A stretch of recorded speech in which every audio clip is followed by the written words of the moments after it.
এই মুহূর্তে যদি কোনো ডাক্তার বলে আপনি বাঁচবেন 30 দিন, আপনার ক্যান্সার হয়েছে বাঁচবেন 30 দিন, এখন ডাক্তার বলছে আপনার কাছে বাঁচবেন 30 দিন, ও যুবক আপনি বাড়িতে আসলেন, এই খবরটা আপনি ছাড়া কেউ জানে না।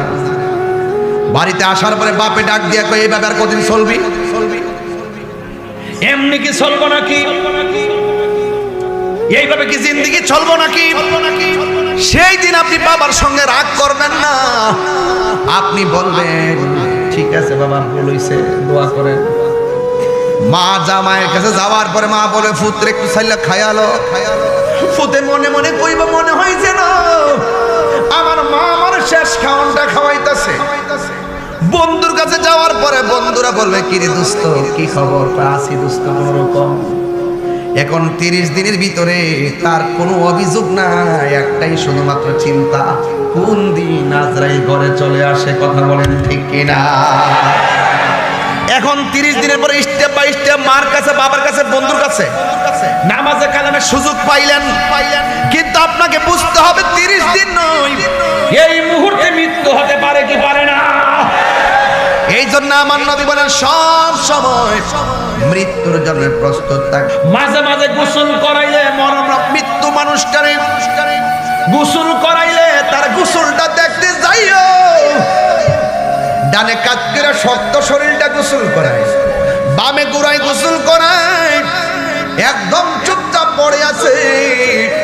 যে মানুষটা এমন ভাবে দুর্লভীর খাটের মধ্যে লোকটা পড়ে আছে, কথা বলতে পারে না, বড়ই সংকটপূর্ণ অবস্থা।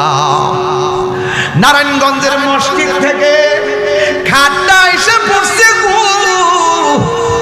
যেই খাটটা আপনার নকল গাড়ি না আসল গাড়ি। কথা কথা গেলে আসল গাড়িটা এসে মরবি। হাই রে, যেই মানুষগুলো ওই গাড়িটারে কাঁধের মধ্যে বহন করবে, এই মানুষগুলো একদিন আবার সেই গাড়ির মধ্যে জনমের বিদায় হবে। কথা বলেন না ঠিক কিনা?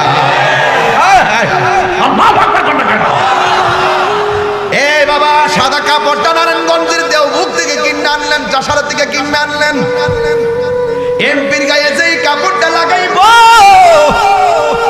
সাধারণত রিক্সাওয়ালার গায়েও সেই কাপড়টাই লাগাবে। কাপড় রংটা কি নীল না সাদা? সেলাই আসেনি, পকেট আসেনি, আসার সময় এমনি ইসলাম এমনি। ছোটবেলা বাচ্চা দেখবেন মুখ করে এমনি, হওয়ার পরে হাত মুখ, যাওয়ার পরে হাত শেষ। আমার পকেট টাকা পয়সা সব রাখলাম, কিন্তু মৃত্যুর শেষ কাপড় পকেট নাই, সেলাই নাই। মহিলার কাপড় 5টা, পুরুষের কাপড় 3টা। নাকি আপনি মানিক মেয়ের কাপড় 60টা? হায় হায়, এরপর আপনাকে নিতর দেহটারে হাত খাটের মধ্যে শুয়াইব। হায় হায়, এরপর আপনাকে এমন একটা ময়দানে নিয়ে যাবি, ময়দানে নিয়ে দাঁড় করে শুয়াইব, আর মানুষ লাইন ধরে ধরে দাঁড়াইবে। দাঁড়াইবার পরে মানুষ আপনাকে কি করবে জানেন?